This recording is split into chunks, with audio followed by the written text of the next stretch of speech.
Hi, Bob. Hi, John. So in terms of the why now, I mean, we do have a presidential campaign going on in which immigration has come up. Is that any coincidence? Not a complete coincidence. Obviously Trump made immigration his signature issue. And it was one of the few topics that they actually had a few substantive beats on in the course of the presidential debates. I think it's a relatively low bar for us tonight. Right. And I'm very pleased to see this audience preferring debate to the World Series. Yeah, that's pretty amazing. Or maybe there's just a very, very, very high nerd factor going on here. No insult intended. There's a point we want to make about the motion language itself, in which we choose to use the term undocumented immigrants, but we know that in this debate that's not a neutral term. No, the term undocumented immigrants does sort of tilt the language a little bit in favor of the resolution. A term that might tilt it the other way would be illegal immigrants or illegal aliens even. So we can't satisfy both sides on this language, but the point is that this is a debate about people who are not here legally. It's not a debate about immigration in general, which we've had in several different guises in the past. And given that, what do you think we want to be listening for tonight to gauge the quality of the debate and to help make our decision? Well, I think different people have a different personal life experience with immigration. So for a lot of people, they come up with very positive attitudes. Maybe their parents or grandparents or great-grandparents have been immigrants, or they employ immigrants in very high important technical jobs in their companies, or they work with immigrants that they like, or they employ immigrants in their homes and so forth. Or they marry immigrants. Or they marry immigrants. Yeah. And on the other hand, there are people who have very negative experiences. There are obviously people who live in communities that have been overrun with crime, where they've been sending their kids to schools where Spanish is maybe the prime language and it used to be English, where they're competing for low-skilled jobs with a large number of immigrants, and they feel that their wages are being held lower. So different people have different life experiences with immigration, and I think the thing to do tonight, hopefully, is to set those life experiences aside, because this is a very complicated issue. There are moral dimensions on both sides. There are economic dimensions on both sides. There are a lot of interplay of complicated facts, and I hope people will be open-minded and here to be informed and persuaded. And in the end, they all get to vote. They certainly do. Okay, thanks very much, Bob, and let's welcome our debaters to the stage. Thank you.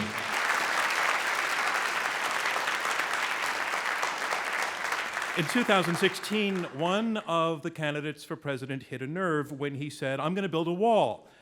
And then the question of what America should do about the 11 million plus immigrants who broke immigration law to get here or to stay here became central to the presidential campaign, while the proposed responses to their presence revealed significant differences in Americans' sense of right and wrong. They're here, these 11 million, but what is supposed to happen to them? And what would be right or wrong? Well, that sounds like the makings of a debate, so let's have it. Yes or no to this statement: give undocumented immigrants a path to citizenship. A debate from Intelligence Squared US. I'm John DONVAN. We are at the Kaufman Music Center in New York City with four superbly qualified debaters on the stage who will argue for and against the motion, give undocumented immigrants a path to citizenship. As always, we go in 3 rounds, and then our live audience here in New York votes to choose the winner, and only one side wins. The motion again, give undocumented immigrants a path to citizenship. Go to the keypad at your seat and take a look at the motion, give undocumented immigrants a path to citizenship. If you agree with this motion as you come in off the street, push number 1. If you disagree with it, push number 2. And if you're undecided, push number 3. And you can ignore the other keys, they're not live. If you press the wrong button, just correct yourself and the system will lock in your last vote.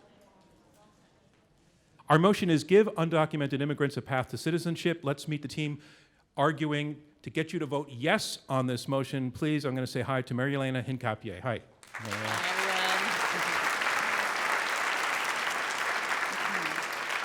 And Marielena, you are Executive Director of the National Immigration Law Center. You started back there in 2000 as a staff attorney and went on to give your whole legal career to the issue of immigration rights. And my question for you is, did you always have this goal? Is that where you saw yourself going? No, I actually started thinking that I wanted to be a DEA agent. And after graduating from college, went back to Rhode Island, which is where I grew up, and really found that being in the immigrant community, that was my life's calling. And so that's what I've dedicated my life to. Okay, and you'll be arguing that side tonight. And can you tell us, please, who your partner is? Yes, my partner is the amazing, smart, and witty Angela KELLEY, who is also a dear friend and colleague. Ladies and gentlemen, Angie KELLEY.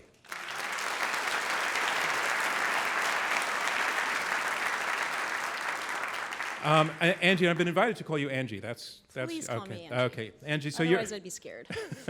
you're Executive Director of the Center for American Progress Action Fund and Senior Vice President at the Center for American Progress. You were its first Vice President for Immigration Policy, but you left the organization briefly in 2014 to work as an advisor to the White House. What was your area? What were you advising them on? Yeah, it was pretty wonderful. I got to actually be a fly on the wall in the West Wing, and I was advising on the president's executive actions on immigration. And it was a pretty extraordinary time. It was really quite wonderful. Well versed in our topic then tonight. Yes. Ladies and gentlemen, the team arguing for the motion. Again, that motion is give undocumented immigrants a path to citizenship. We have two debaters who want you to vote no on the motion and are going to try to persuade you. Let's first welcome Stephen CAMAROTA.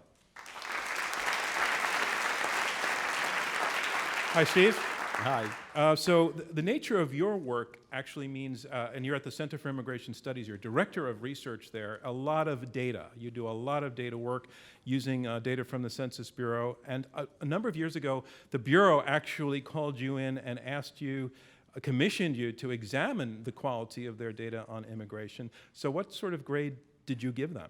Well, we did that work for about 5 years, and we gave them basically a B+, and we made some recommendations, which they mostly accepted. So the Bureau does a pretty good job of collecting data, and it's not easy. So your feeling is when we hear data tonight that comes from the Census Bureau, we can take it pretty Yes, you should say that's the best data there is, and it's reasonably accurate. Okay, thanks very much. And Steve, who is your partner? My partner is Rich Lowry from National Review. Ladies and gentlemen, Rich Lowry. Hi, Rich.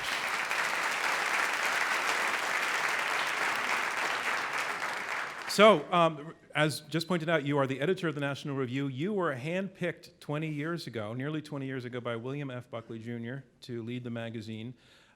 And all this year, the magazine has taken a very, very, very strong stand against a gentleman named Donald Trump. You put against Trump on your cover back in January. But when it comes to immigration, there is some overlap between the magazine's views and his. What is it, like 50%, 70%? It's a little hard to say with precision because Donald Trump changes the details up so often. But I agree 100% with the sentiment that in this area and in every other, we should be putting the national interest first. Okay, the team arguing against the motion, give undocumented immigrants a path to citizenship.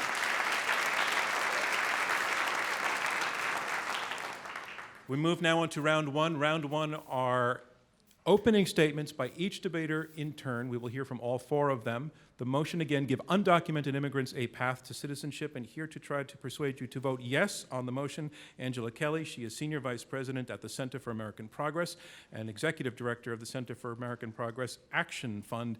Ladies and gentlemen, Angie KELLEY. Thank you. Thank you very much for the introduction and the opportunity to address and affirm the resolution to give undocumented immigrants a path to citizenship. As a daughter of immigrants who came to this country with few resources but with big dreams, it is an honor to be on this stage and to talk about this topic. The issue hardly needs introduction. In this painfully long presidential race, the candidates have discussed the 11 million. Donald Trump has said he would aggressively deport them and their 5 million U.S. citizen children. And Secretary Clinton has said that she supports a path to citizenship for those who meet certain qualifications. So the candidates have talked about it, and the American people have thought about it. Recent polls from the New York Times, Washington Post, CNN, Gallup, even Fox, finds that between 72 and 88% of Americans back either citizenship or legalization for the undocumented over deportation. But tonight, you guys get to decide. What's the right choice for the country? So what I'm going to do is to address 3 questions that I think are really important for you all to understand the context of the resolution and the implications of your decision. The first is, who are the undocumented? The next is, why are they undocumented? And finally, what are the options for the undocumented? My dear friend and partner, Marielena, is going to discuss the benefits for all Americans for a path to citizenship. So let's get started with the who. The undocumented are settled long-time residents. In 2014, the average undocumented adult had lived in the United States for 13 and a half years. If they have a U.S. citizen child, they have lived here for 15 years.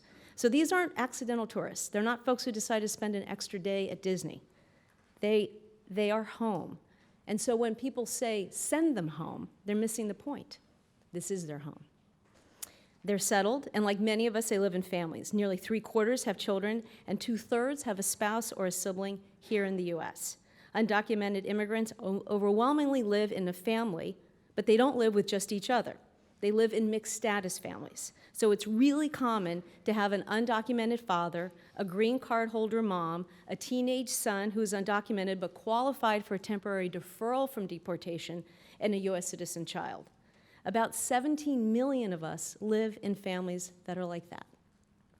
So aside from being in families, about 7 million of the undocumented are workers. That's about 5% of our workforce. They own homes. According to the Institute for Taxation and Economic Policy, 1 in 3 undocumented families owns their own home, and they pay taxes, like all of us. They pay sales tax, they pay property tax, and many pay income tax.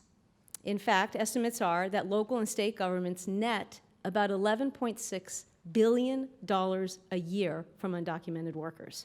So they live with families, they have children, they work, they pay taxes, and they own their homes. That's the who.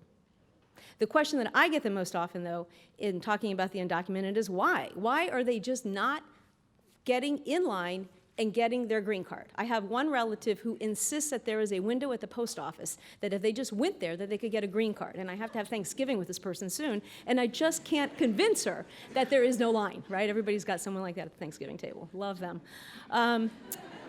So the U.S. immigration system is insanely complex, and it hasn't been updated in any meaningful way since 1990.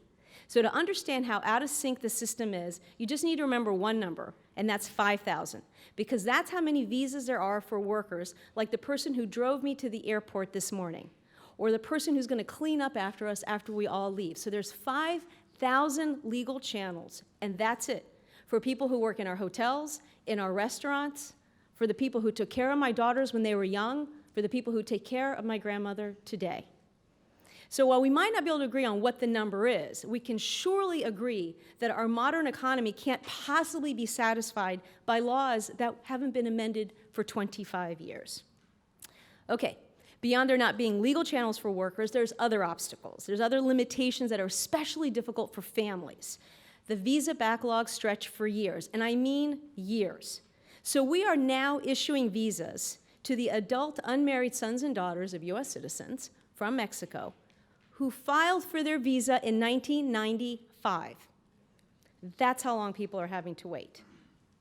And so if you're outside the U.S., you can't come visit, because if you're trying to get a permanent visa, they won't give you a temporary one. Beyond the long waiting time, our laws say that if you've been in the U.S. illegally for longer than 6 months, you're subject to a penalty, that you can't get legal status for 10 years. So the ironic thing is that we have a lot of undocumented people who have a qualifying family member who could petition for them, but this bar will kick in if they leave the U.S. to get their visa. They won't be able to come back in for 10 years. What do? They stay. So that's the question. The last question is, what are the options? There's 4, but I think there's just one solution. So we can do nothing and be okay with 11 million people living without status, spend $17 billion a year enforcing laws that don't work, knowing that folks are getting exploited, and know that it hurts us, right? Because people don't come forward and report a crime. They don't come forward and report bad working conditions. Their inability to live free of fear is bad for us. We could aggressively deport them, and we could imagine what that would be like, to go to schools and churches and ferret people out. Not the America we want to live in. We could give them something short of citizenship. We could just have them work here and never be able to belong. And that would undermine the fabric of our nation and lead to continued exploitation. The last, most realistic, defensible option is tonight's resolution, a path to citizenship for those who qualify, clear background checks, they'll pay fees, they'll learn English, and they will be the best Americans that we could have. Thank you very much. Thank you, Angie Kelly. Our resolution is Give Undocumented Immigrants a Path to Citizenship. And here to try to persuade you to vote no on the resolution, Rich Lowry, editor of the National Review. Please welcome Rich Lowry. Thank you, everyone, and thanks to Intelligence Squared for hosting this event and to our counterparts for what will be a spirited debate tonight. As John mentioned at the outset, National Review earlier this year published an entire issue of our magazine devoted to attacking Donald Trump. Now, I know most of you probably would have expected Donald Trump to receive this issue with his usual sense of grace and calm equilibrium. It wasn't so. He didn't take it well. He lashed out, and it was right around this time that Trump infamously said that he could stand in the middle of Fifth Avenue, shoot someone dead, and his poll numbers would go up. And that's when the all-staff memo went out at National Review for everyone to avoid Fifth Avenue until further notice. And actually, Steve and I, we are considering some Trump-like tactics tonight. We are considering demanding that our counterparts be subjected to drug tests before being allowed on stage. We are thinking about interjecting the word wrong randomly throughout the entire evening. We are even considering stalking menacingly behind them when they spoke. It actually, to be honest, I really would have preferred to have Alec Baldwin as my debate partner tonight rather than Steve. But in all seriousness, we're delighted to be here, and we do want to engage, obviously, in the substance of this resolution. And we should just be clear at the outset what this debate is about. It isn't about whether there are illegal immigrants in this country who are exemplary people and have moving stories. There are. It isn't about whether illegal immigrants come to this country and overwhelmingly work. They do.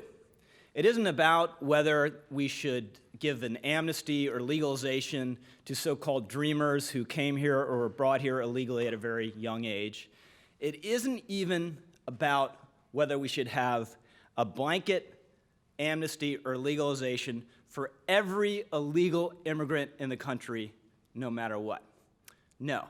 You can agree with every single one of those positions and still not support giving illegal immigrants the most prized possession in the world, one that tens of millions of law-abiding people all around the world covet, which is United States citizenship. That's how radical our opponent's position is tonight. I submit to you that even if you disagree with Steve and I on some of the policy, you can still reject this resolution. I would go further.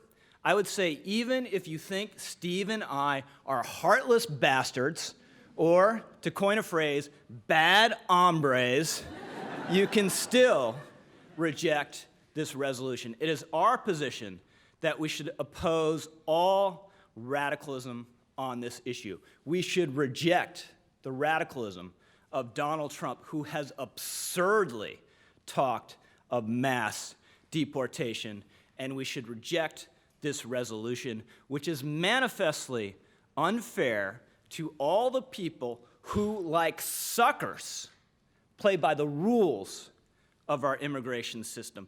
People who wait years to come here legally. People who come here on a work or a tourist visa, and when it expires, actually go home. Remember, this resolution has been tried before. In 1986, we had an amnesty and a pathway to citizenship for 3 million illegal immigrants in this country. That was supposed to solve the problem. It actually made it worse. We have 4 times as many illegal immigrants in this country now, and if this resolution were to become policy, we would have millions more. By the way, the evidence from 1986 on the ground suggests, as a practical matter, even for most illegal immigrants, this resolution goes too far. In 1986, illegal immigrants were happy to take the amnesty or the legalization, But most of them, at the end of the day, didn't take the incredibly generous offer of citizenship. So what's the better policy option here? It's very simple. It's enforcement. Now, we don't need to build a wall, even a big, beautiful wall, but we do need to do more on the border. And very importantly, we need to do more to stop employers from hiring cheap, illegal labor that creates a jobs magnet to come here. If it's harder to work here illegally, fewer people will come and fewer people will stay. And then we can finally get an immigration system that will serve the interest of our workers first, who are natives and also, by the way, legal immigrants. Now, Steve will go into more detail about the very real fiscal and economic costs of this resolution, but suffice it to say, if you care about income inequality, if you care about stagnant wages, you should oppose this resolution. And let me just leave you with one last thought. We are a big, generous country, but our citizenship is precious. And whatever else you think about immigration policy, if you think we should have a broadly open system, or if you think we should have a tightly restrictive system, or maybe you think it should be somewhere in between, the bare minimum requirement for becoming a citizen of the United States of America should be abiding by her laws. Thank you very much. Thank you, Rich Lowry. And a reminder of where we are. We are halfway through the opening round of this Intelligence Squared U.S. debate. I'm John DONVAN. We have 4 debaters, 2 teams of 2, fighting it out over this motion: give undocumented immigrants a path to citizenship. You've heard from the first 2 debaters, and now on to the third. Here to persuade you to vote yes, MARIELENA HINCAPIE. She is Executive Director of the National Immigration Law Center. Please welcome MARIELENA HINCAPIE.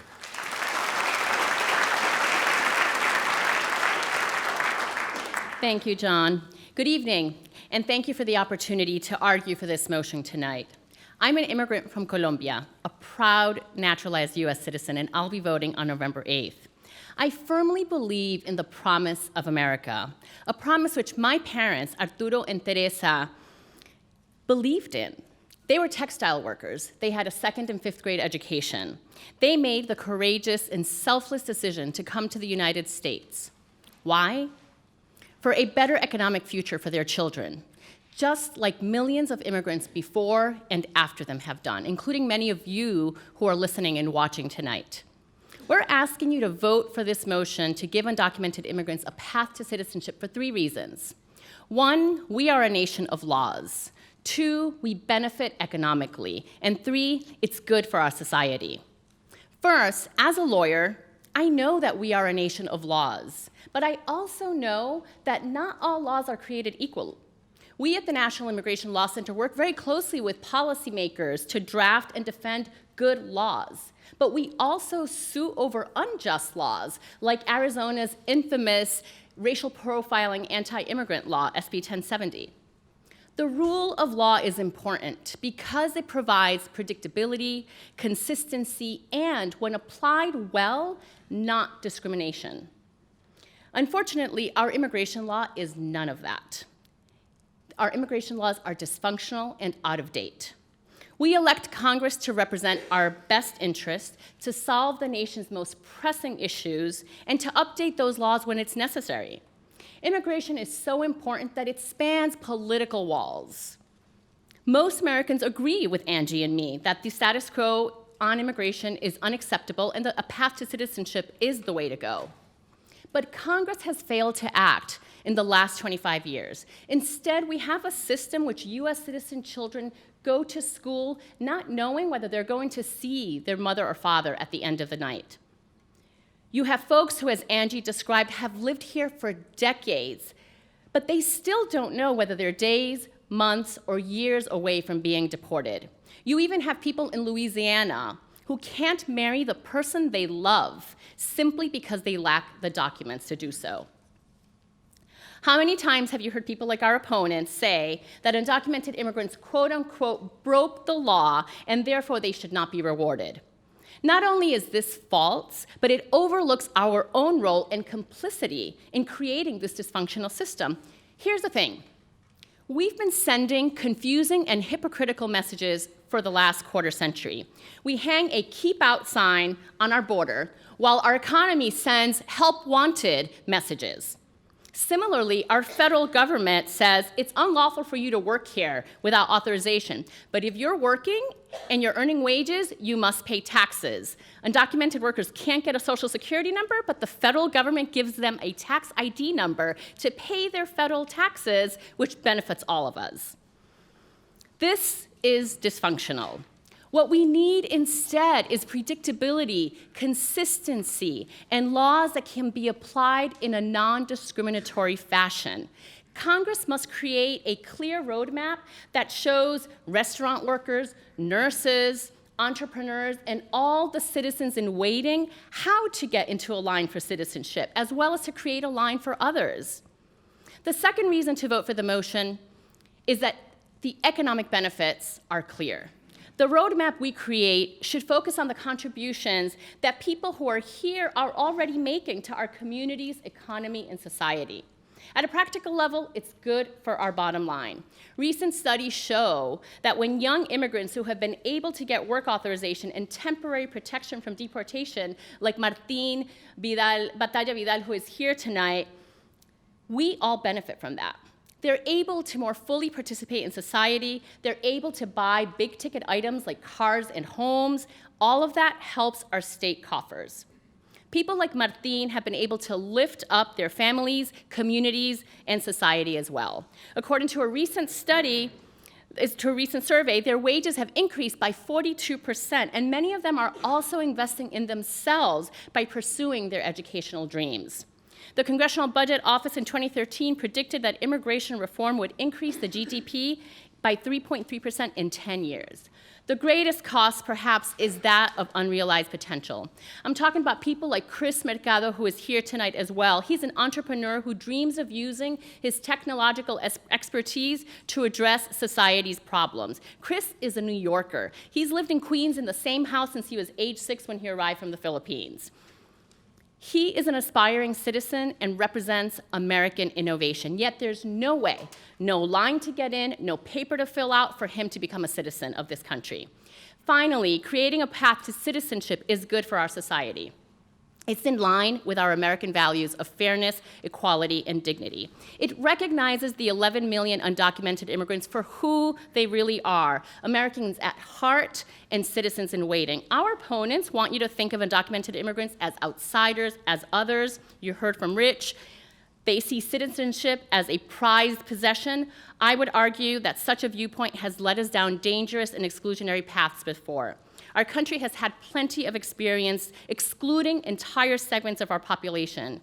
When we denied African Americans and women the right to vote, Congress acted. When there was rampant discrimination against African Americans, Congress acted and passed the Civil Rights Act. Your vote tonight is a message to Congress to act and provide a path to citizenship. Thank you.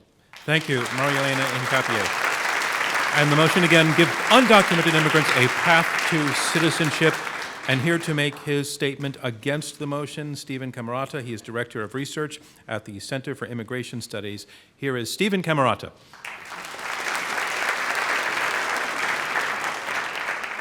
Well, I just want to thank IQ² for inviting me. This is exactly the kind of unemotional, fact-driven debate that we'd like to have, and we need more of. So my hat's off to you for an excellent program, and your goals seem to be unassailable.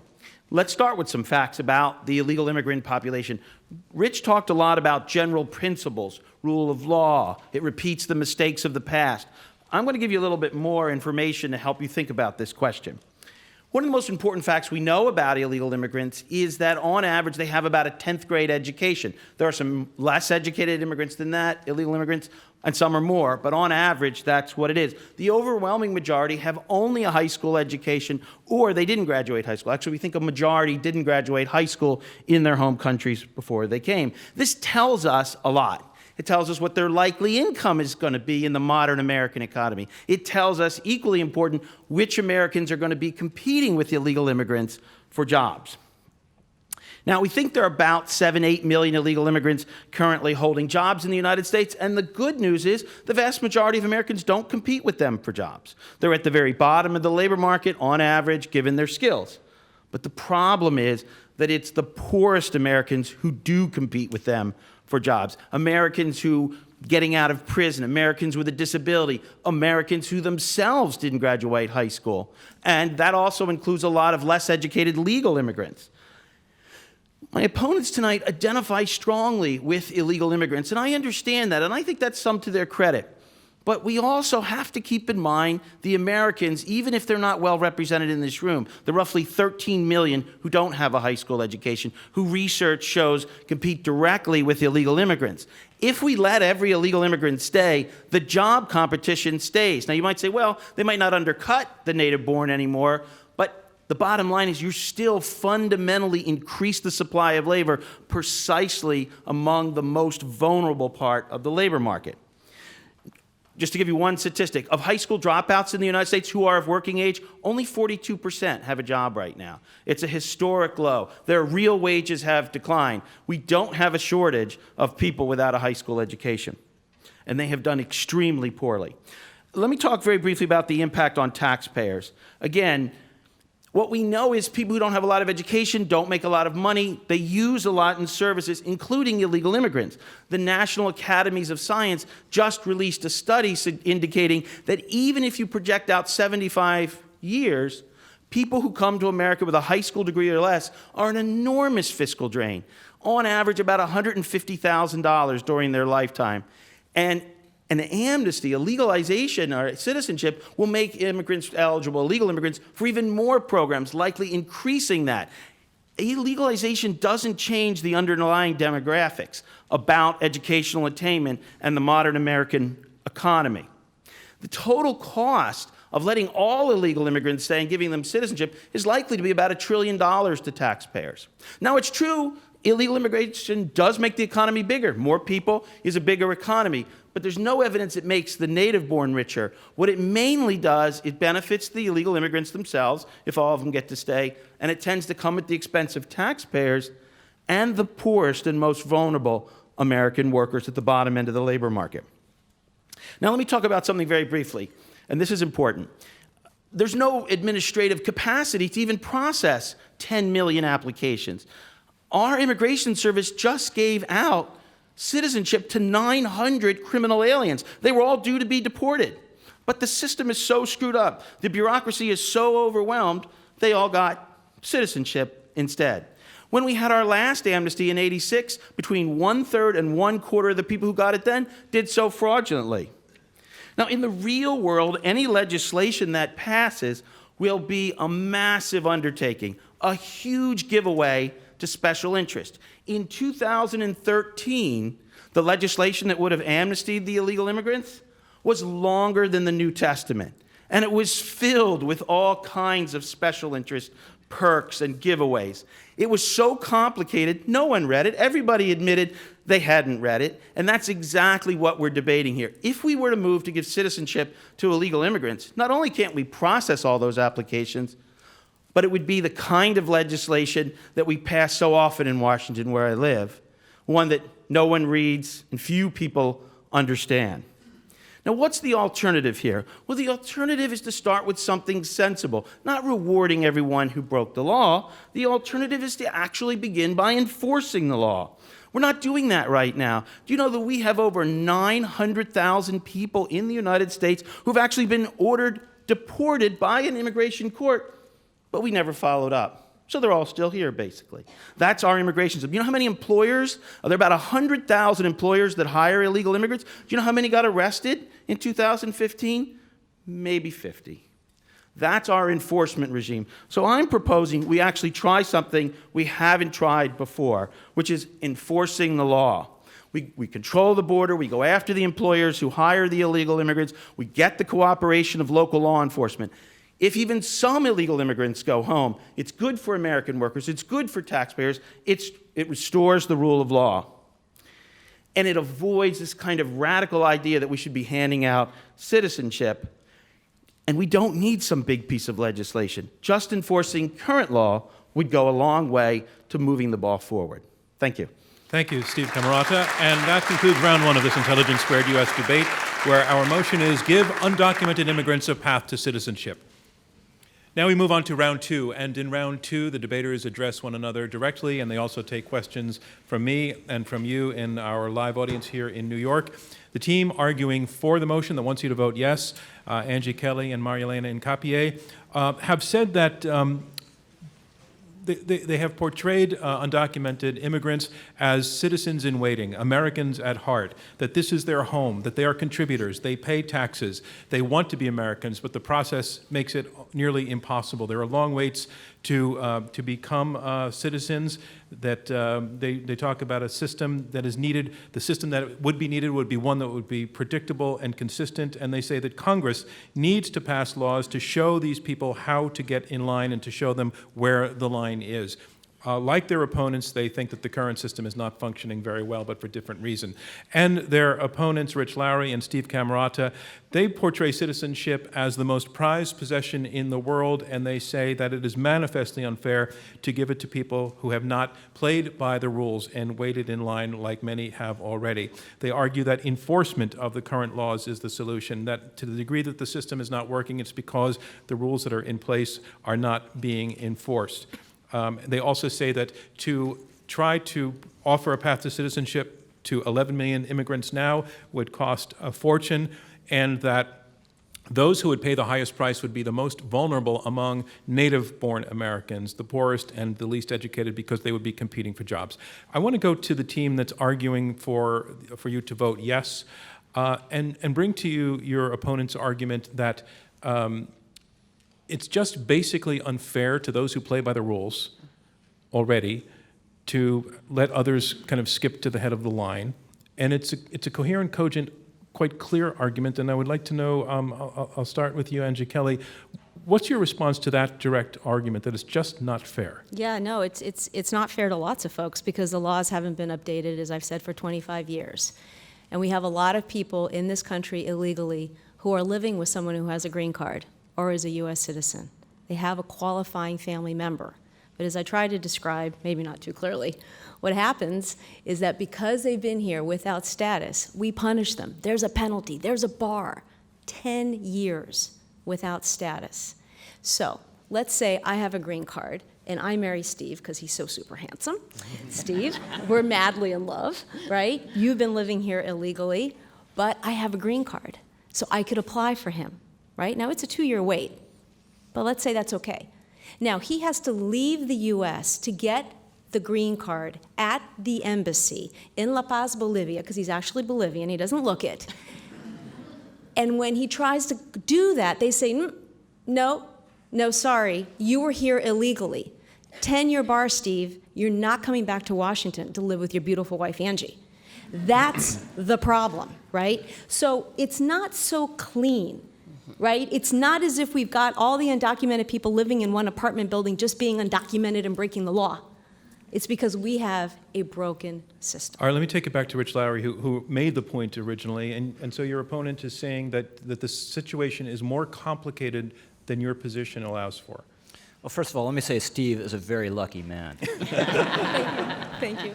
Look, of course it's unfair. Gallup did a survey recently around the world, and there are about 120, 150 million people who want to come here.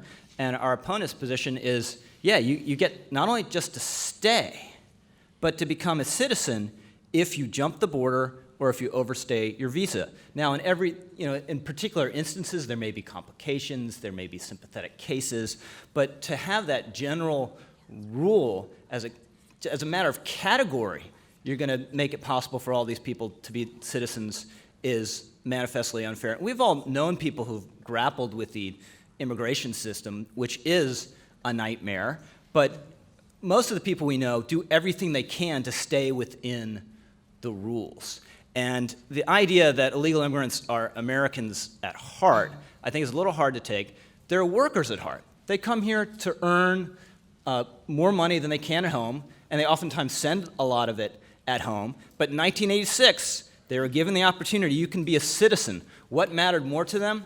Staying and working. So this is a key weakness in our opponent's case. All right. Every single problem they identify can be dealt with an amnesty or a legalization without going all the way to citizenship. Let me take it to Marielena. Sure. A couple of things I would point out. One is this notion, I think what you're saying, Rich, about citizenship. It's not as if people were to become citizens tomorrow. They would apply and then become citizens tomorrow. Look, the last bill that the Senate passed by bipartisan vote included a 13-year wait. What we're saying is create a line, create a path to citizenship, let people know what the criteria is. That bill in particular, and every bill that's been out there, has included a penalty, background checks, people have to show that they've paid taxes. There are all of these things that people would need to do to earn citizenship, and they would be on this path, which again, the last bill would be a long and arduous path. What I think I hear Rich saying, though, is that for people in that position, and part of the problem here is we're generalizing about a lot of Yes. people, Yeah. okay? Yeah. Let's acknowledge that. So Yeah. everybody's in different situations. Sure. But I think that the bottom line principle he's saying is that if you're here now in that status, you're farther up in the line than somebody who is, sitting in That's Guatemala who would like to Pablo. come Well, here. Yeah. That's a great point. But this is what's been contemplated in legislative proposals, is that we clear out the family backlog, right? So that Steve and I can be reunited much more quickly. And there isn't a single undocumented person who gets legal status until that family backlog is cleared out. Yeah. Because that's, again, the complexity and how these are interlocking. But these, Yeah. these requirements you mentioned, they're almost always entirely window dressing. The penalty that illegal immigrants are going to pay. Are you really going to make a poor illegal immigrant pay $10,000 fine he or she can't afford? And, I couldn't pay a $10,000 learning fine. English. There's never a requirement they actually learn. They have to go to a class. I went to a lot of German classes. I don't speak a word of German. And the idea they have to pay back taxes when most of them don't earn enough to actually owe a federal income tax liability, in fact, are probably owed money by the federal government in the form of the subsidies we give low-income workers. All that is just boob bait for Bubba to kind of dress up this proposal and make it sound more appetizing. Yeah. Let's when it isn't. let Angie respond. Wow. Bait. I'm not sure who Bubba is. Yeah. Look, you don't need to learn German to go to work every day. You don't need to learn German so that you can call a doctor when your baby is sick. But immigrants who are here, they want to learn English. They know that that is their ticket to a better life. And that is a ticket for their children for a better life. So you're saying Wait, So what I'm saying is, let's look, bring in Steve next. So you're saying and it is we will- window we will dressing. That enforce requirement in the law is window dressing. Right, You're I mean- going to say they're going to do it The anyway. requirements that they'll learn English, so why is that it they'll in pay there? taxes. Absolutely. That we have to go through background checks. That we will know But you're- who you're is in contradicting this yourself. country. Rich, Makes hang a on. lot more sense than the status quo where we don't know. And they're subject to exploitation. And it makes us all more vulnerable. Steve. Right, Rich has a really great point. What advocates have done... At least Steve thinks so. If I lost Steve, I'd be in real trouble. Look, the bottom line is, advocates for the amnesty have focus groups, and they know the public likes the idea of saying, hey, they're going to learn English. That's not something that is actually in the bill. It's something the advocates say it's in the bill. All you have to do is sign up for a class. They're going to pay taxes, and it's even implied they'll pay back taxes. As Rich said, given the income of illegal immigrants, they don't owe any. In fact, we'd probably have to pay them through the Earned Income Tax Credit. This is just the kind of thing that the bill actually put people on a path to citizenship. Some of them got it very quickly. Some of them had to wait a long time. And some of them would have gotten it much earlier than 13 years, but the talking point is 13 years. Remember, the bill, as I indicated, is this thick. It's got many more words in it than the New Testament. No one in this room, including myself, can read the whole thing and even understand it. And that's what we're talking about here. Okay, a bill that's impenetrable. So as Marielena. someone who has read that bill from first to end, Show off. let me just say a couple of things. Let me say a couple of things. This is not just about what the bills and all the various bills have been out there. This is about immigrants who are indeed paying. Look, the Institute for Taxation and Economic Policy, not an immigrant rights advocacy group, right, ITAP, talked about at the state and local level, immigrants are actually paying 50%, their 50% compliance. They pay more in income, 8% of their income, more than the top 1% in our country. So immigrants are indeed paying taxes at the federal, state, and local level. Every single bill, immigration bill that has been out there has excluded immigrants from having access to federal public benefits, even to Obamacare. This is the center of capitalism, and even under this administration, an undocumented person can't pay out of their pocket to have access to Obamacare. So this notion that immigrants are taking more from our country is not what the facts are saying. Which would like to respond? Steve? Look, there's a lot of research on this question. The government actually collects a survey, and it does identify the illegal immigrants. It's called the Survey of Income and Program Participation, and the fraction of those households receiving various forms of welfare benefits is extremely high. It's over 50%. That said, that high welfare use rate is not because the immigrants are all lazy, and it's not because the illegal immigrants all came to get welfare. Rather, as I indicated, it reflects their educational attainment, income, family size. That's what causes it. If you decide to let every illegal immigrant stay, you have to understand that given the education, there's an enormous cost for taxpayers. This is, And- reminds and- me, just one really quick thing Sure. on the benefits. Again, facts really matter. And the Social Security Administration's actuary says undocumented immigrants are contributing into the Social Security and Medicare system $13 billion a year, 13 with a B, billion dollars a year. Between 96 and 2003, undocumented workers paid $90 billion into the Social Security and Medicare system, benefits that they will not access, they will not be able to access. Let's let that point land and let your opponents respond. Rich, do you want to respond to that? Well, look, we have a tax system in this country that is set up to benefit two categories of people. One, Donald Trump, who doesn't pay any federal income taxes. Right, undocumented workers pay more than him. And two, low-skilled workers who are working but aren't making a lot. The tax and the welfare system are set up to help exactly those kind of workers. Remember, most illegal immigrants from Mexico are high school dropouts. They don't have a high school degree. They come here, they want to work hard, but it's very hard for people with that level of education to thrive in our society, let alone to contribute to the upkeep of our federal government through their taxes when, again, most of them aren't earning enough to actually pay federal income taxes. So this fiscal argument completely falls down. Which of the two, Angie, do you want to So here's the good Angie news, Kelly. guys, is that if people get legal status and they are able to naturalize and become citizens, then they are able to get jobs that better match their skills. The person who drove me to the airport is probably like a doctor in Nigeria. He drove me to the airport, and we know people like that.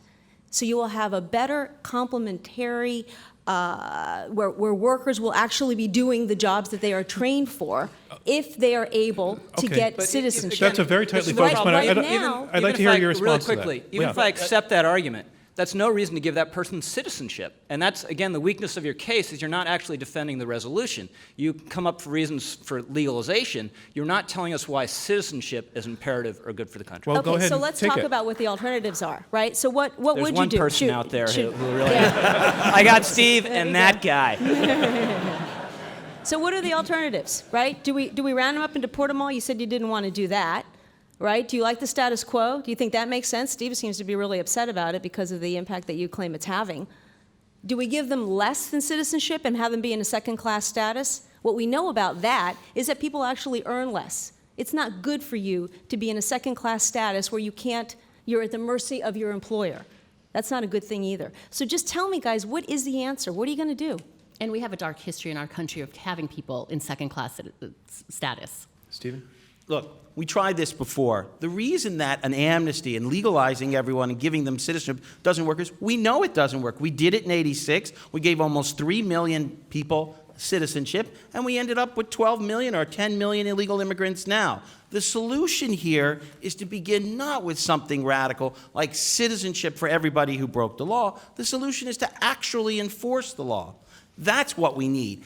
If we can get some illegal immigrants to go home on their own, some will be deported, it's good for American workers, it's good for taxpayers. On the question of whether illegal immigrants pay taxes, absolutely. My own research shows they pay well over $10 billion, and that was years ago. That number's got to be $50 billion illegal immigrants likely pay in taxes. But based on the evidence we can collect, they're using about $100 billion in services. And again, it's not their laziness, it's not that they all came to get welfare, is it reflects their education level. And I should put out, when we look at legal immigrants with that level of education, we get basically the same numbers. When we look at the native-born with that level of education, we get basically the same numbers.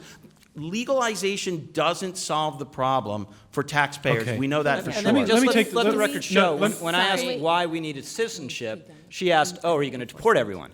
And the only argument for citizenship that I can discern is there might be some small hypothetical wage benefit to the illegal immigrants themselves. But again, every single problem they are surfacing and pointing to can be dealt with a policy short of citizenship. Might be a policy that Okay. Steve and I disagree with, but short of This team now citizenship. gets two turns in a row because Okay, thank you. Enjoy. I You wanted first, to Dora. go to the issue that Steve mentioned in your opening, Steve, about the alternative being enforcing our laws. Well, you heard from Angie and I that what we have not updated our laws in 25 years. The only thing we have done is enforced our laws. In 2012, the federal government spent $18 billion on border and interior enforcement, more than all federal law enforcement agencies combined. More than did DEA, ATF, FBI, Secret Service, U.S. Marshals, I can go on and on. That is not where we should be spending our law enforcement dollars, but we have been. And this administration has actually deported more people than every previous administration in the last, since Eisenhower, basically. Angie? And then separately, I'm so sorry, just one go last ahead, go thing, ahead. is they seem to, actually, you know what, I'll save this argument for later. Okay. You're concerned about workers The reason I'm breaking in, shortly. Don't forget it. I do Yeah. want to take it to you, Angie, is because Marielena's answer didn't respond to the point that was made that I want to just know what the response is. And your opponents are saying that while indeed, as a whole, the 11 million undocumented immigrants pay taxes, they require a great deal more than they're paying in taxes in terms of public services. And I want to ask your response to that, first Angie. of all, they're not eligible for public That's service. So what Steve generally is really pointing to is their children who, yeah, they cost. God knows my kids cost, right? So we count them as a cost, the immigrant household, where kids are expensive, but then they But grow up. why doesn't and that they- hurt your argument? Sorry? Why doesn't that hurt your side's argument? Because all children, I mean, what would be the alternative, right? And all children are costly because we spend money educating them. The parents are not eligible for any benefits. We're investing in the kids Who are U.S. citizens. who are U.S. citizens. And then when the kids Okay. grow up, guess what? They do well. They earn money, right? And so you have to look at the ledger on both sides. That's one. Two, give me another second Sure. here. Because they keep No, pointing. take it. No, they keep pointing to the 1986 law known as IRCA, right? And what IRCA said, this was signed by Ronald Reagan, and it gave legal status, eventual citizenship for those who took it, for people who had been here since 1982. The law was passed in 1986. You already had 4 years of people who were here that weren't even eligible. And it set up something called employer sanctions, where employers had to start asking you for a document, which you guys still have to do, right? When you go to a job that you've been accepted for, you have to fill out a 9-9 form. But what the law didn't contemplate is that people will continue to come. That was the failing. It didn't anticipate a future flow. So people would come with smugglers, not with visas. That's what has to change. And this notion that that was some kind of a magnet, that's not true. There was a lot of research done after IRCA passed. The numbers of illegal crossings actually initially went Okay, down. Angie, I'm going to break in. I'm going to break in because you've made some good points. I want to let your opponents respond. Kids do Steve cost Camarota. money, but the bottom line is, with the children of illegal immigrants, an enormous fraction get all the food assistance program, are enrolled in Medicaid. The family is allowed to live in public houses in many cases, and they do get cash benefits on behalf of their U.S.-born children. In the survey research, they admit this. They don't even realize that that's an issue. Many immigrants do not get those things. The reason that illegal immigrants are so costly is because of their educational attainment and resulting income. That's the bottom line. Here's the take-home point. If you're a native-born person who doesn't have a high school education, you too are a fiscal drain. But it's your birthright to stay here. When we're talking about illegal immigrants, that's a very different question. And to Rich's point, Even if you want them all to stay, does that mean they all have to get citizenship? One of the things to think about even a legalization is programs like the EITC, the Earned Income Tax Credit, and the Additional Child Tax Credit. Our two biggest cash programs, illegal immigrants right now can't get them. Once legalized, the previous bill that we just talked about that supposedly barred folks clearly made them eligible, and that's in the tens of billions. That program is pushing $100 billion, those two programs, together in total cost. That's a very big deal, and that's an added cost we get from legalization. Okay, Marielena, I want to go to audience questions in a moment, but one other point that your opponents brought up in their opening was that it's the most vulnerable native-born Americans who are vulnerable, who would be hurt by a mass amnesty or path to citizenship. What about that? Yeah. So listen, I am all for ensuring that our labor laws are enforced, that we increase minimum wage. I mean, if our opponents are so concerned about native-born workers and documented immigrant workers, we should be increasing minimum wage, providing a living wage, making sure that workers have the right to organize unions and have collective bargaining, right? It is all of the different tools we have as a country to lift the floor for everyone. This argument by opponents all the time, including Jeff Sessions, who appears to be the best advocate for U.S. workers when it comes to immigration, constantly being against the raising of the minimum wage. That is what will make a difference. If employers knew that they were not going to be held accountable, if employers knew that they would be held accountable and would have to pay and be penalized for violating discrimination laws, for violating overtime laws, minimum wage laws, they would not hire undocumented workers. Can I just address this quickly? The problem with the minimum wage, certainly at the level the left wants to go to with a $15 minimum wage, is at the margins, you are discouraging employers from hiring people. So these are people trying to get their first foot on the ladder of economic success in this country, and you're cutting it out from some margin of them. I'm open to the idea we should subsidize low-wage workers in this country, but you can do it through the program Steve mentioned earlier, the EITC, which is a subsidy for work and doesn't actually cut anyone off from entry-level jobs. And just very quickly on the deportation numbers, because this is a very important point. These numbers are bandied about that President Obama is the chief deporter in American history. They are manifestly nonsense. They're based on an accounting gimmick. Even President Obama has admitted as much when he was getting hit by advocacy groups on this. He said, you know what, those numbers are misleading, because it used to be that people were stopped at the border, turned around, sent back to their native country, and they weren't counted as deportations.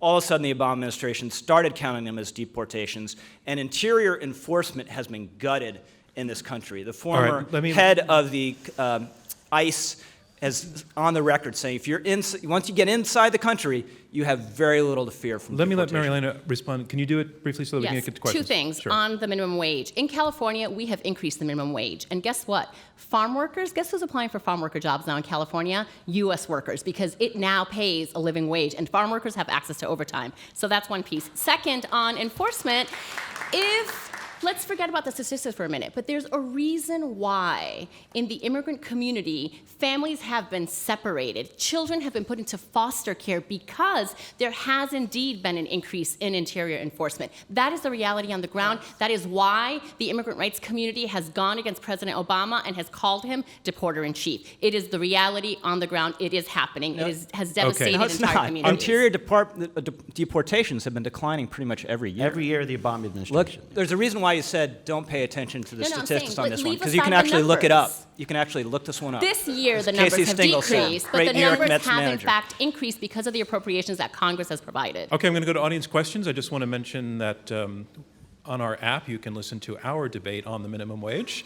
available through the Apple Store and Google Play. It's very Nice successful. segue. This is why John's the moderator. Yeah, there you go. Ma'am, you're wearing an orange scarf. If you stand up, the mic will come down from your right-hand side. I suppose California accepted, migrant workers have been exempt from minimum wage. And so we pay, I don't know, what, $2 an hour or 50 cents a day or whatever it is for migrants to pick our crops.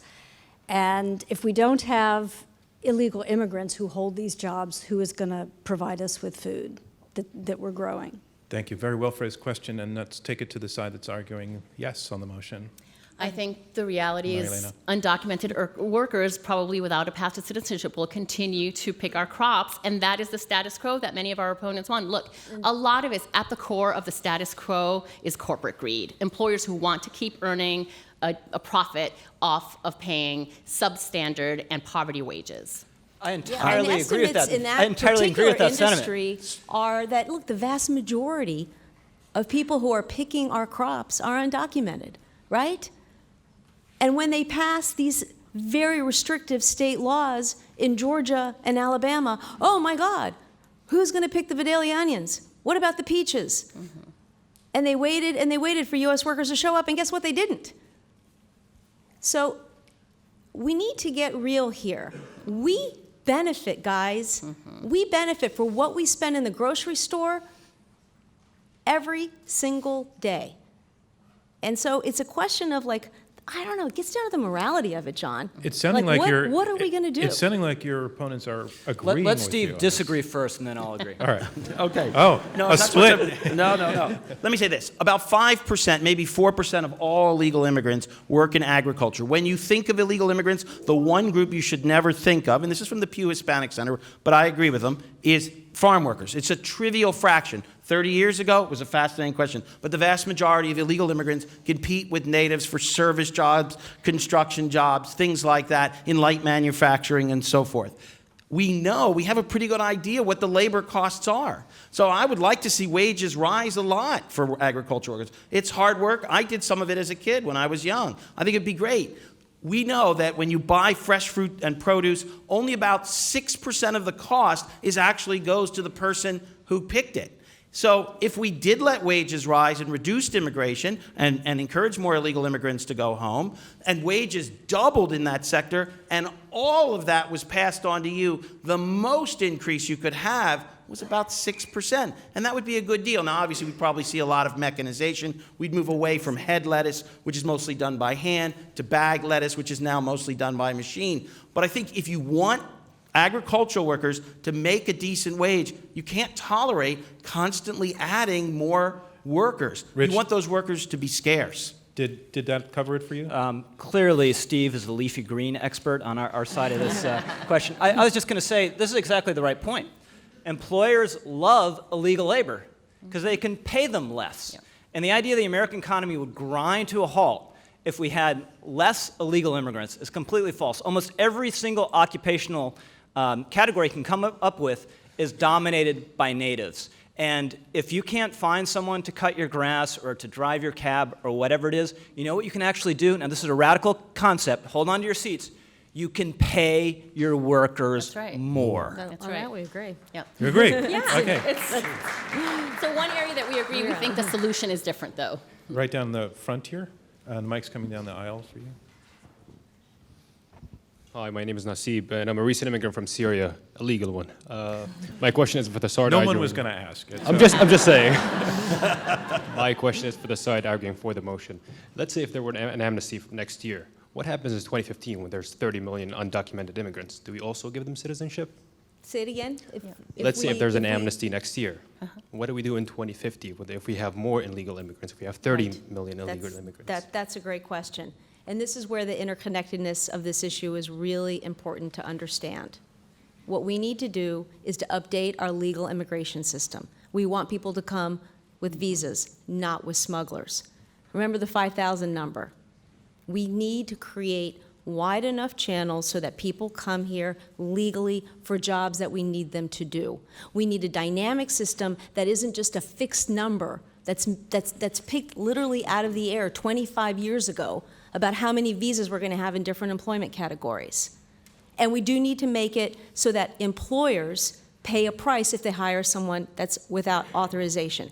And we do need to have border security. But we still have the 11 million who are here now. And the question is, what are we going to do about them? Look, the bill that passed the Senate in 2013 didn't just give citizenship to illegal immigrants, it doubled the flow of new immigrants into the United States. And that's one of the reasons it died in the House, and that's one of the reasons there was so much public opposition. It doubled the number of guest workers and the number of green cards. Why do we have limits on immigration? Is it because we're mean and ignorant? No. It's because we worry about the absorption capacity of our schools, of our physical infrastructure. We want to assimilate and integrate immigrants. We want to think of them as our fellow Americans. We want them to think of themselves. And you have to have those things at a manageable level. Right now, there are about 33 million legal immigrants in the United States and maybe 10 to 12 million illegal immigrants in the United States. Angie's position is not only do we give citizenship to everybody here, but we have to dramatically increase the level of legal immigration. What does that mean for workers at the bottom end of the state? Position. Yeah, that's not that what she is said. not what I said. That's What I exactly said is that the we system need we to have make now. sure that we have to bring in. Remember, we're everybody people married. want Wait a to Listen minute. to me. We're gonna Let's clarify. we're going to we're wait, Yeah, whoa, whoa, this, whoa, mar- whoa, this whoa. is going like a typical marriage Let's right stop. here. It sounds like a Trump and Clinton Hold debate. it, hold it, hold it, hold it, hold it. We're going to rewind the tape and see what you Oh, actually. good. No, let's let you. Can you in 2 sentences say what you said she said, and then let her say what she said she said? 2 sentences. Yeah, she endorsed the bill in 2013 that doubled the number of immigrants coming into the country. I did, yes, I think the bill from 2013 was an important and smart move. That was a bill that the Chamber of Commerce and the AFL-CIO, organized labor, supported that legislation. And you don't think that they're not worried about American workers? And yeah, the number of green cards increased because guess what? We propose that over time, they go to the undocumented. And I don't think that's a bad thing, right? So it wasn't like fling the doors open, anybody gets to come in. No, absolutely not. We have a right, a sovereignty to control our borders and to bring folks in who want to belong. Absolutely. But we do not have that system in place now. Employers don't have that opportunity to find a needed worker, and they have to show that they can. I mean, that really was the genius of this bill. And I'll tell you guys, it didn't fail. The House of Representatives, controlled by Republicans, didn't say no to a bill from the Senate that Barack Obama wanted to have passed. It wasn't because of the numbers of green cards. It was for a lot of other reasons that gets much more to the heart of the dysfunction of our Congress. But you guys have a chance to vote now, dispassionate, and really think about what do we do about the 11 million.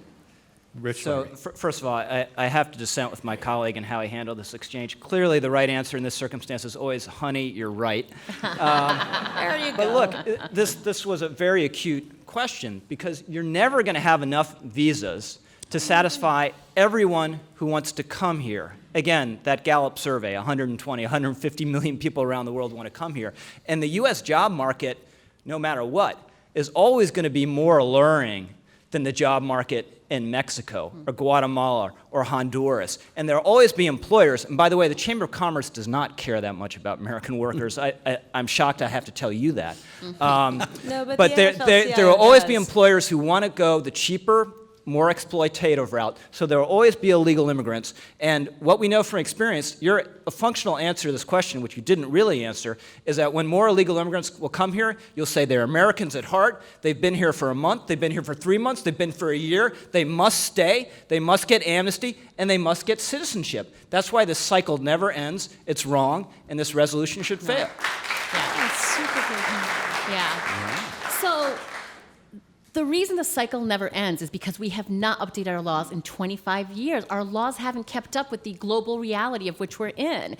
Tonight's motion is only about the path to citizenship for undocumented immigrants. It is not about the complexity of our entire immigration law, which is what this recent exchange is, and we should have a separate debate on that, which really does address your question about legal immigration and refugees and how do people come in the future. Tonight, we are talking about what do we do about the mothers and brothers and parents and workers who have been here for more than 10 years, in the majority of them, who are contributing to our society and who have no way. There is no path, there is no line, there is no process. That window in the post office does not exist. So we need a path to citizenship to address the folks that are here. And separately, we should be updating our immigration laws on a regular basis based on what's happening in the world. We should be looking at our foreign policy and making sure that our foreign policy isn't creating more people having to come. Same thing with our economic and our free trade policies. All of those things contribute to migration flows. Okay, I need to step in. I need to.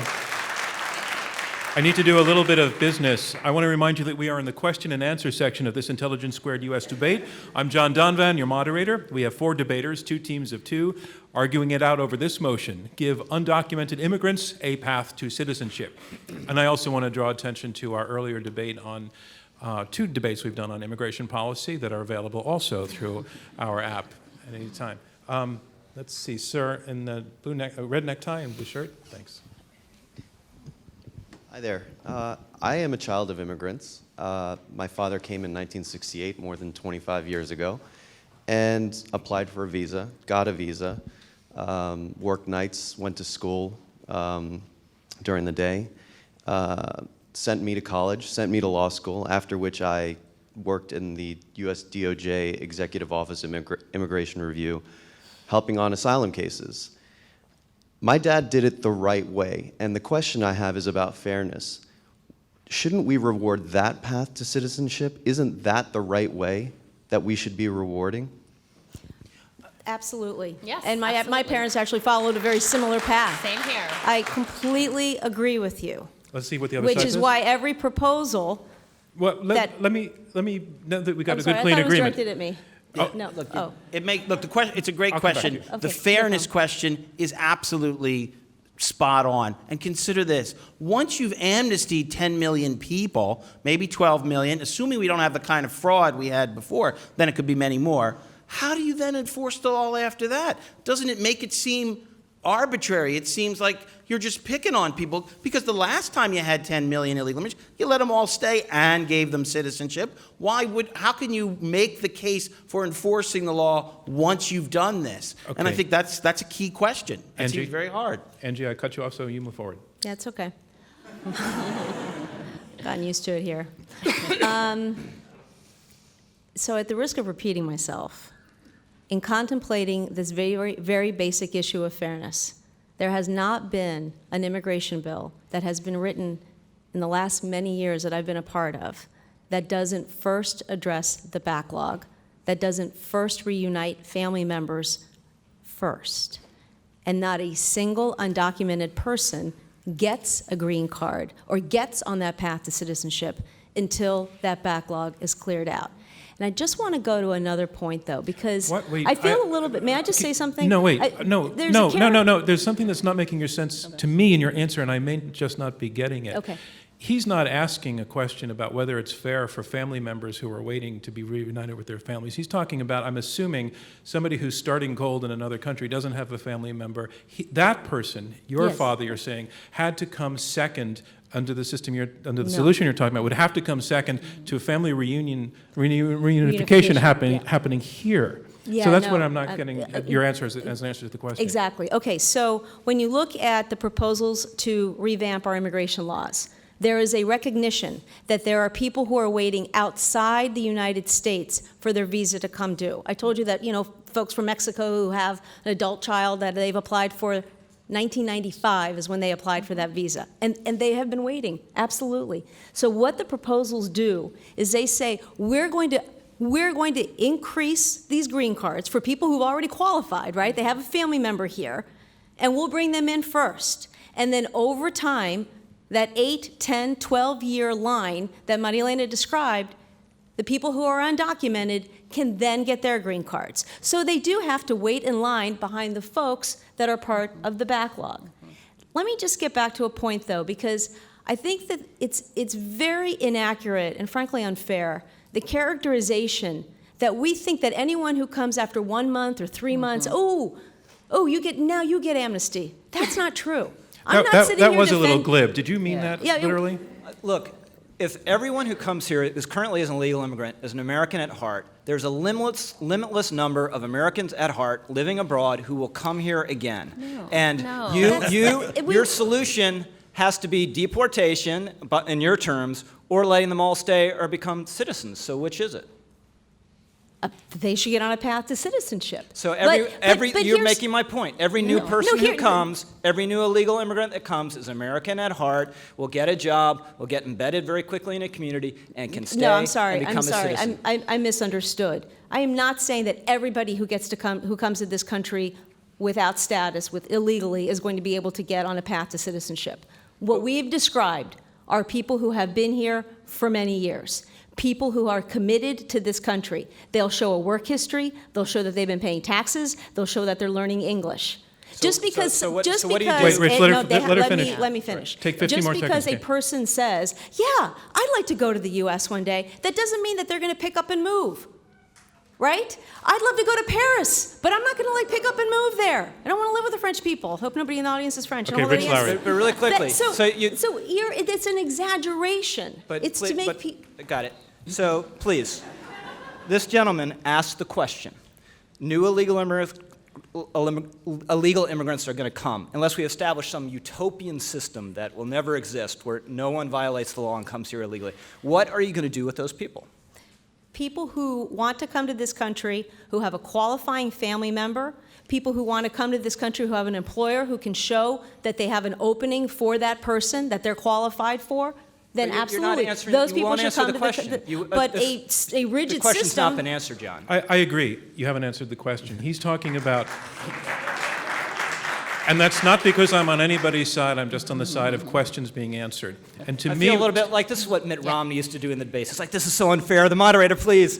But you haven't answered the question. No, but as I understand what the question, I'm not hearing your answer addressing it. As I understand his question is, if in the future there is a very large number of immigrants coming in who then establish themselves in relatively similarly to the same status of the 11 plus million we're talking about now, what are you going to do about those? We have an enormous amount of resources going into our border, right? So there are, at this point, the lowest rates of unauthorized immigration in 30 years. If people come to this country and they don't follow the rules, then yes. If they don't have the kinds of equities, then yes, we absolutely can move to deport those people. Deport them. How could this happen? No, you're being. She wants to deport illegal we are immigrants. talking about the 11 million who are in the country right now. We are talking about the 11 million who are in the country And we are not right now. talking about people coming in the future. The people who will come in the future will have to come with legal visas. We have a much tighter border now, and absolutely at the point of hire, where a person has to show that they are here legally, and we go after that employer who goes ahead and hires that person. We have an electronic verification system, which I know Steve supports. That makes a lot of sense, but it has to be combined with legal visas and wide channels, enough for people to come to this country, and we have to deal with the people who are here. So what Angie is saying is that the situation does not have to repeat. It does not have to be 1986 all over again. We can. We're talking about one group of 11 million immigrants now, and once their status is resolved, reform would keep the problem you're talking about from repeating itself, and that does not seem unplausible. I take her sincerity and earnestness as given, but we've had this experience in 1986 when we were supposed to have a system of enforcement. It never worked. It was never truly implemented. We have a new population of illegal immigrants, and the solution is to do exactly what we did in 1986. Inevitably, as this gentleman points out, there will be more illegal immigrants who come, the population will build, and then how can we deport 500,000 people? That's so mean. How could we deport a million people? Let me just say one thing. It's exactly the same. It's very quick. I'll give you 15 seconds because I want to hear from Marielena. Okay. We actually did what Angie wants to do. In 1990, we doubled the number of green cards. It used to be about 500,000 a year. Now it's over 1 million. So we not only legalized everything, we doubled green cards, and we still ended up with 12 million. So listen, 1986 included employer sanctions. They were not enforced, completely agreed, but they were employee sanctions. What we saw was, rather than a raid by INS going after the employer, the raid resulted in the workers being deported and the employer got off scot-free. What we didn't do in 1986, and what we must do, is actually labor law enforcement. Look, when an employer knows that they are going to have to pay overtime and minimum wage and comply with workers' compensation laws and sexual discrimination, anti-sexual discrimination laws, etc., they will stop hiring and exploiting undocumented workers. We do not enforce our labor laws. That is really what is truly needed, not simply deportation or this threat of sanctions against employers. We agree on enforcement at the point of employment. What we should do, though, is do that first, actually make it happen, because there have been false promises over and over again about this. Then the people who are most loosely connected, who came here relatively recently, and 2-3 million illegal immigrants have come during the Obama years, they'll leave. It'll be harder for them to get jobs. The number of illegals coming to this country declined during the recession because it was harder to get jobs. These are people. They respond to incentives like we all do. And then maybe if we reduce the population, we can think about other solutions, but we don't just hop immediately to I want to try to squeeze in one more question. John, I'm so sorry, just really quickly. Very 10 quickly. seconds? Yeah. 12 seconds. You're talking about, you're pretending that these are undocumented workers are coming to take jobs. They are here. They're already in those jobs. So it's not that they're somehow going to leave on their own if we're enforcing laws. You need both. You need to both have undocumented workers have legal status and be able to enforce the labor and immigration laws. Okay. Sir, against the wall over there, and the mic's coming down the aisle for you, if you can stand up. Thanks. Hello, my name is James. I just have a question about the question of fairness of the people currently waiting outside the country versus the people in the country. Let me ask you, will your question get us to a place that we haven't already been to, do you think? I hope so. Okay, let me hear it, but I might pass on it because we want to. If a path to citizenship was created for undocumented immigrants, could that possibly also benefit people waiting outside the country, that they now have an easier path to citizenship? Yes, I think that the side has actually made that argument quite strenuously. Yes, So I am going to pass. there are a number of undocumented people here who have a Ma'am, close family right member there. that would benefit. If you could stand up, and a mic's coming. Yep, you have the pad in your hand. Thanks. Thanks for the question. Anyway. Thanks. Hello, my name is Shirley. I think that.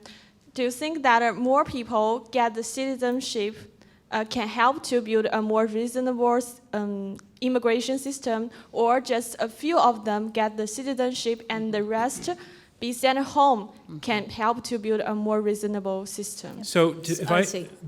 I'll try. Okay, can you state the question actually? Sure. As I thanks. understand the question Sure. is, basically it's a numbers question, right? There are 11 million undocumented immigrants here. If we legalize a large number of them, will that benefit the system? Or if it's only a small number and the rest get deported, would that be a better option? Is that your question? Yes. Great, thank you. Thanks, Marielena. Sure. So listen. The immigrant, the immigrant among the panelists understands. So listen, it all comes down to criteria. We believe that we should come up with criteria to decide who is eligible, and undocumented workers would then have to come forward and prove that they're eligible, and that number, whoever is eligible based on the criteria that we have come up with. Now, we believe that is probably the majority of undocumented immigrants that are here, and not only will that make our system, our immigration system more reasonable, but we believe that it will help our economy, it'll help our society, and frankly, we believe that that is part of the fairness. People have been here contributing and for waiting for 10, 20, 25 years without any way to become citizens. Response from the other side? The reason someone is here illegally is basically two reasons. Always remember this. Somebody either purposefully snuck across the U.S. border, that's called entrance without inspection, and we think that makes up 50 to 60% of the illegal immigrants, or they came on a long-term temporary visa, guest worker, foreign student, after promising at the consulate overseas that they would go home after a certain amount of time. They broke that promise and chose to stay in the United States. Now, they may have subsequently married someone, they may have gotten a job, they may have done lots of things. They certainly did put down roots. But the reason for that situation is their own behavior. Now, there might be an exception that you could think of, but all the research suggests that that's 98% of the illegal immigrants. They are responsible for their behavior. And that's why I think Rich has so emphasized, why would you reward them with citizenship, But Steve, even if you think... Steve, how is that an answer to her question? Because I think the sense of her question was, if things work out that with the current 11 million, that most are deported or most stay, which would be the better scenario for the country? Oh, if we could encourage more people to go home of illegal immigrants, then that would be good for workers and taxpayers. It would be fair, and it would restore the rule of law. So it would be good for workers, good for taxpayers, the public fisc, and it would restore integrity to a system badly lacking in it. Just a very minor point. The way you're getting people to leave does not have to be deportation. Now, deportation is a legitimate tool of enforcement. Both sides apparently agree on this point. But if you make it harder to work here and to get a job, people will leave. There's been a lot of talk about how the levels of illegal immigration from Mexico now are sort of netting out to zero. People are still coming, but people are also leaving. People will leave. Okay, I want to give, Well, on the last word on yeah. this is Marielena. Okay. People will not leave. That strategy, let me tell you, that strategy is called attrition through enforcement. Arizona, Utah, Indiana, Georgia, South Carolina, and Alabama all tried it. We at the National Immigration Law Center sued every single one of those states. It got struck down in federal court. People did not leave. They have roots in our communities. That approach has been deemed unconstitutional by our federal courts because the way it happens in reality is through racial profiling. The way it happens in reality is ripping apart families. And our main plaintiff in Arizona was a U.S. citizen of Spanish and Chinese descent. Steve's comments reminded me of something else, the profile of who is undocumented immigrants. They keep talking about the poor and uneducated, et cetera, et cetera. The majority of undocumented immigrants, and actually the growing number of undocumented immigrants, are from China and India, very, very well educated, who are overstaying their visas because they now have deep ties to our country and because of political and economic reasons in their home countries. And that concludes round 2 of this Intelligence Squared U.S. debate, where our motion is give undocumented immigrants a path to citizenship. And now we move on to round 3. Round 3 is comprised of brief closing statements by each debater in turn. They will be 2 minutes each. Again, the motion, give undocumented immigrants a path to citizenship. Here making her closing statement in support of the motion, Marielena HINCAPIE, Executive Director of the National Immigration Law Center.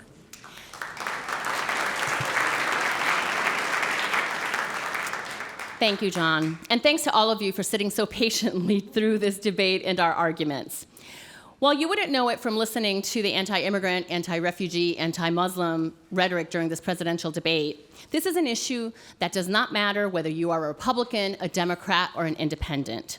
It's an issue about people, about economic opportunities, and our values as Americans. Let me level with you, and several of you asked this question. My family and I also came to the United States with a green card. I could argue that we came in, quote unquote, the right way and be fine with closing the door behind us. But I'm also painfully aware that if my parents migrated today instead of the 1970s, I wouldn't be here with you. My siblings would not be teachers, biochemists, health professionals, or small business owners. But I continue to believe in the promise of America. I believe that people like Mercedes Garcia, an aspiring citizen who's been in the United States for 18 years, should have the same opportunities that my family did.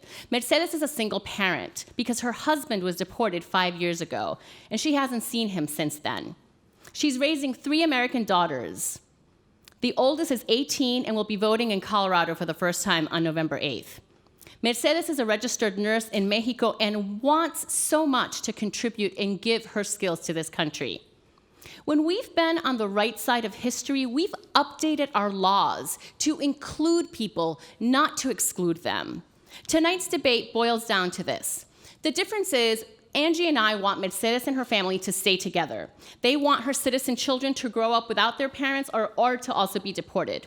The difference is we recognize that America as a whole benefits when people like Mercedes can fulfill her full potential and pay even more taxes. Our opponents want to deny Americans those contributions. Providing a path to citizenship sends a powerful message to undocumented immigrants that we are one community, one country. They are part of us, and they should have the ability to be fully invested in the country we all call home. Please vote yes for the motion to provide undocumented immigrants a path to citizenship. Thank you, Marielena HINCAPIE. And here to persuade you to vote against the motion in his closing statement, Stephen CAMAROTA, Director of Research at the Center for Immigration Studies. Well, thank you. And again, I want to thank Intelligence Squared. Look, I've spent a lot of time talking to you about data and why I think that the case should not be that we should let all illegal immigrants stay and give them citizenship. But instead, I'm going to tell you a quick story. It's a true story. I knew someone in this situation. I actually knew 2 people in this situation. Imagine 2 people came from India as guest workers to the United States. And these 2 people worked as guest workers for the 6 years that they were allowed. Now remember, before coming, they promised a consular officer that they would go home after 6 years. Both of them had girlfriends. Both of them wanted to stay. Who can blame them, right? But one said, well, look, I've given my word. I have to go home. I have to abide by the rules. And he went back to India. The other one didn't. He didn't get married. He just hung out with his girlfriend. He got a job. He delivered pizza. And the point is, he's still here. He's been here for a long time. He's had several girlfriends in that time period.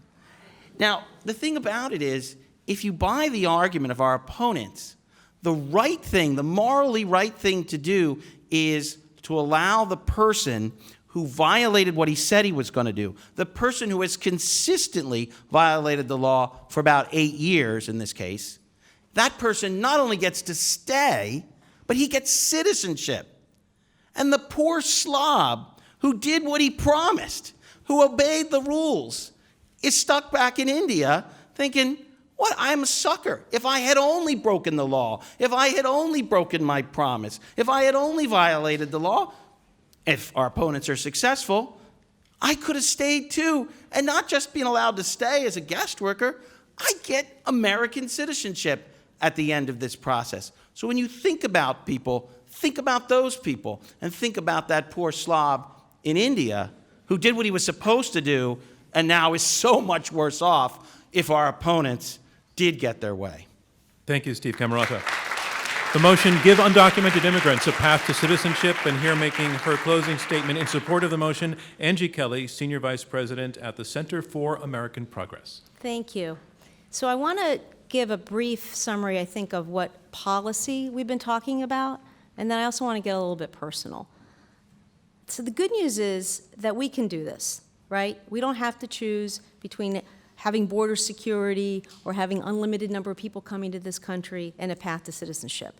The best way is to enact reform that transforms what we all agree is a chaotic and broken system into an orderly and controlled one.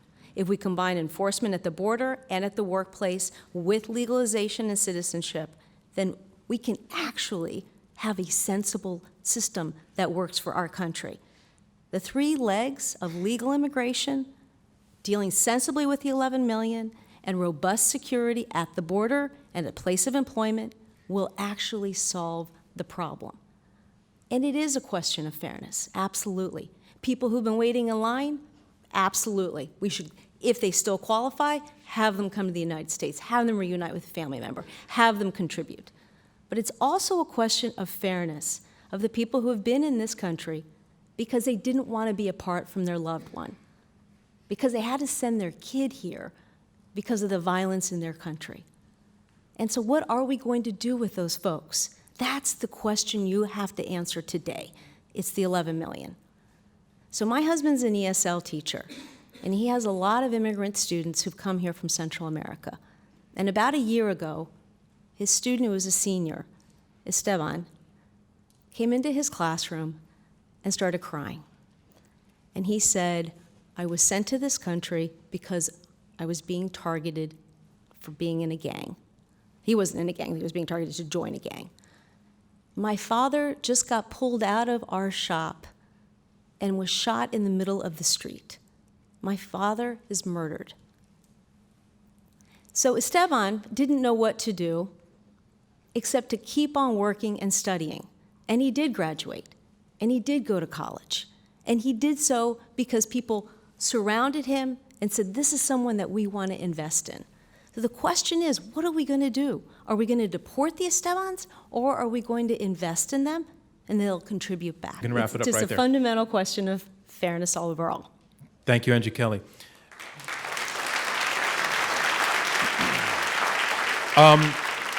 Rich Lowry, in fairness, I'm going to give you 2.5 minutes if you need it. Well, if you all will allow me... Let me first introduce you, just for the record.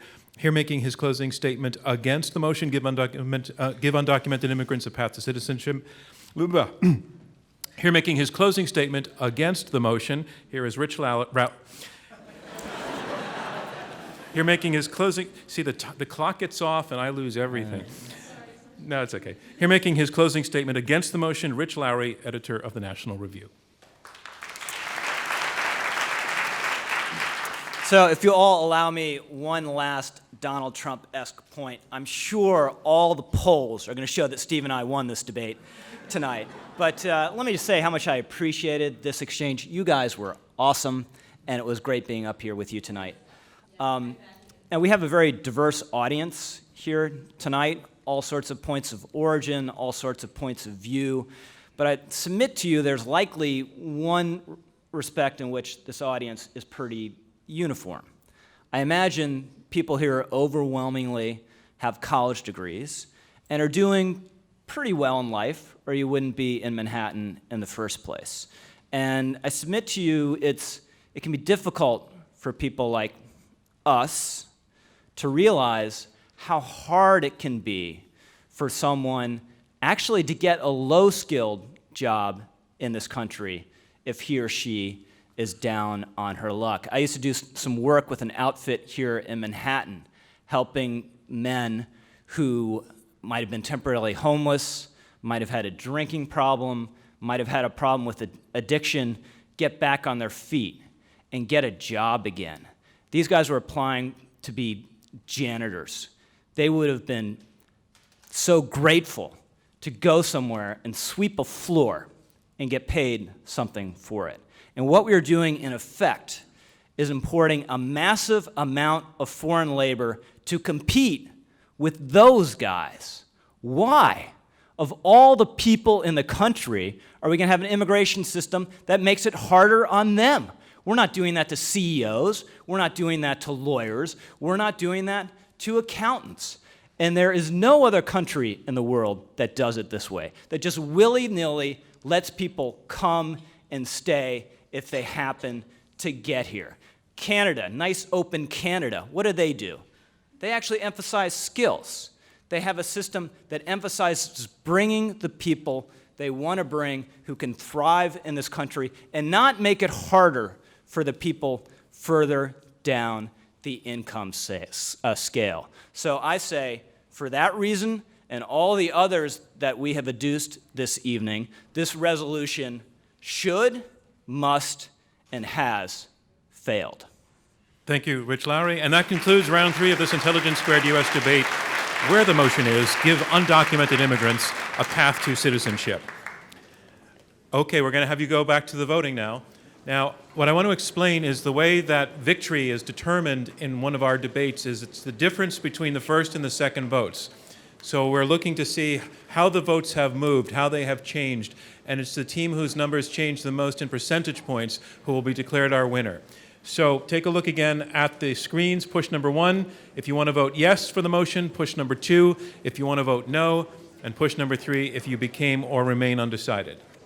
I said at the beginning what we aspire to at Intelligence Squared is just respectful but robust argumentation where the two sides bring facts and logic, but they bring a civility to it, but that doesn't mean it can't get tough.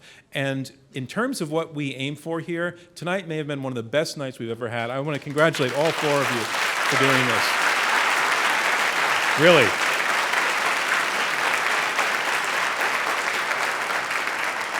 It was even done with a sense of humor, and also to everybody who got up and asked a question, including the gentleman, the question that I passed.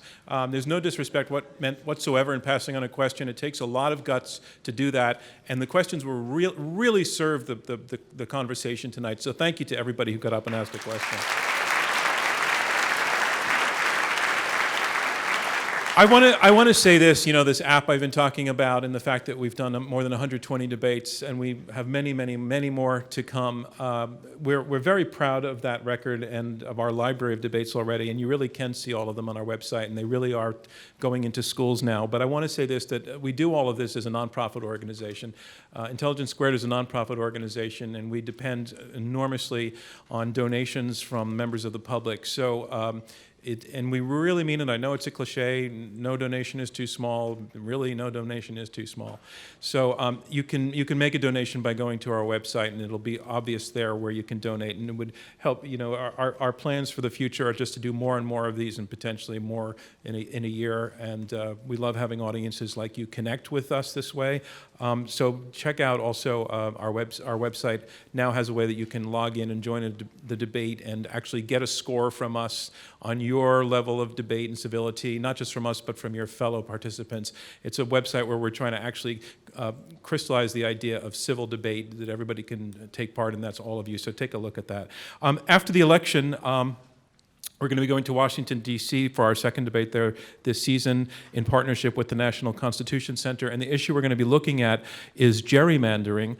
We're going to be looking at what the impact on the political center is of gerrymandering. And we know that President Obama has recently talked about the issue, and he says after he leaves office, redistricting reform is going to be one of his top priorities. Among our debaters, we're going to have Chris Jankowski. He is the former executive director of the Redistricting Majority Project, known as Red Map, and also David Daley, who's author of a book, I can't actually say in front of everybody, but the last part of it ends in UCKED, and it's a book that examines the particular effort made after the 2010 election, a very deeply reported book on how the Republican Party attacked the issue of redistricting to its benefit. On November 29th, we're going to be back here at the Kaufman. The motion we're going to be debating will be Obama's foreign policy is a failure. And we think that's going to be quite a hot ticket also. And to get tickets, you can go to our website and find out the rest of our season lineup there. Okay. So I now have the final results. The motion is this: give undocumented immigrants a path to citizenship. Remember, it's the team whose numbers change the most between the first and the second vote that determines our winner. In the first vote on the motion, give undocumented immigrants a path to citizenship, 66% voted yes, agreed with this motion, 10% were against, voting no, and 24% were undecided. That's the first vote. Let's look at the second vote. The team arguing for the motion, their first vote was 66%, their second vote was 55%. They lost 11 percentage points. Let's look at the team against the motion. Their first vote was 10%, their second vote was 37%. They went up 27 percentage points. It means the team arguing no to the motion, give undocumented immigrants a path to citizenship, are our winners. Our congratulations to them. Thank you from me, John Donvan, and Intelligence Squared US. We'll see you next time.